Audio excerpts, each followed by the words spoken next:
Berkenaan dengan jin, telah dijelaskan di dalam Al-Quran Karim, kata jin memiliki berbagai macam arti, dan salah satunya adalah seperti yang dipahami oleh masyarakat pada umumnya, yakni suatu makhluk gaib yang memiliki kapasitas berbeda dan diciptakan dari api.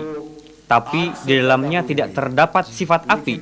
Ini yang mereka yakini. Karena jika tidak, kenapa juga jin tidak merasuk ke dalam tubuh seseorang dan membakarnya?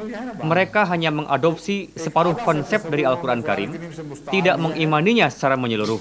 Satu hal yang pasti mereka yakini adalah bahwa jin merupakan makhluk gaib yang kasat mata.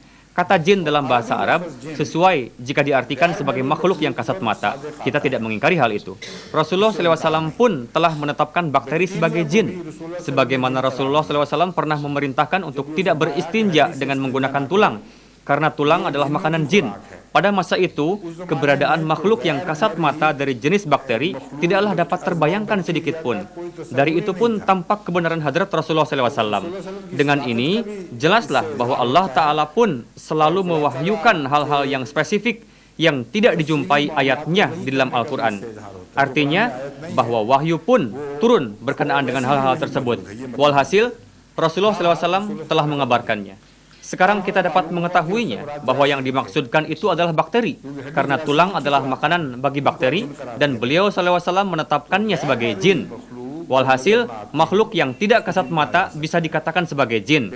Jika memang ada penampakan wujud lain selain dari bakteri, dalam hal ini kita tidak punya hak untuk mengingkarinya. Tapi jika hal tersebut sedemikian rupa diberikan keutamaan, sehingga na'udzubillah dianggap bisa menguasai manusia sepenuhnya, maka pandangan seperti itu tidaklah benar. Karena Al-Quran Karim berfirman bahwa kami telah menciptakan segala sesuatu untuk mengkhidmati umat manusia. Untuk itu tidaklah benar jika jin dianggap sebagai suatu jenis zat yang bisa mengontrol dan menguasai manusia sepenuhnya. Tidaklah benar. Sebenarnya hal ini tidak perlu dibesar-besarkan.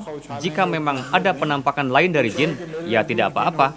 Bila perlu, Anda yakini saja. Dan katakan pada orang-orang itu, jika Anda bisa memperlihatkannya, baru saya akan percaya. Suatu ketika di daerah Sin, ada seorang Ahmadi yang memiliki masa lalu yang suram, yakni sebelum baiat dia biasa melakukan berbagai macam perbuatan dosa. Setelah baiat masuk ke dalam jemaat Ahmadiyah, dia taubat dari segala keburukan itu dan mulailah giat dalam bertablik.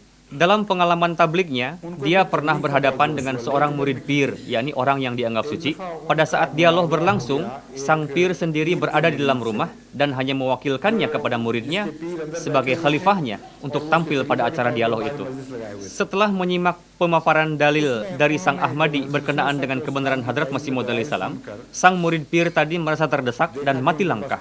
Akhirnya setelah dalilnya terpatahkan, dilontarkan serangan balik kepada sang Ahmadi. Murid pir mengatakan, perlu kamu ketahui bahwa pir kami bisa menghidupkan orang mati.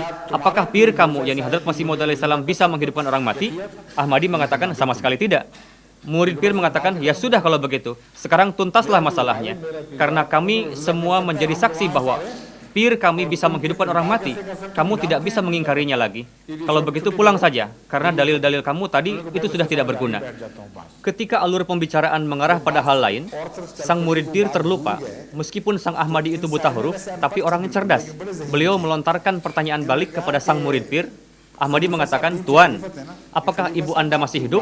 Murid pir mengatakan, tidak, sudah wafat.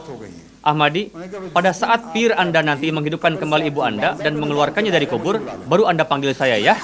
Lalu kita lanjutkan lagi dialognya nanti. Betapa hebatnya jawaban mantik beliau tersebut. Jika ada orang yang sangat meyakini dan hobi dengan hal-hal seperti itu, katakan saja kepada mereka, nanti jika Tuan berjumpa dengan jin atau hantu, panggillah saya. Dan jika memang betul Tuan melihatnya, maka yakini saja, tidak apa-apa. Karena hal ini tidaklah bertentangan dengan akidah Ahmadiyah. Kita berpendapat bahwa corak wujud jin itu kebanyakan mengarah pada makna lain. Tapi jika memang corak wujud seperti yang digambarkan oleh mereka itu benar adanya, maka tentu kami pun akan menerimanya. Tapi mengimani jin bukanlah sesuatu hal yang perlu.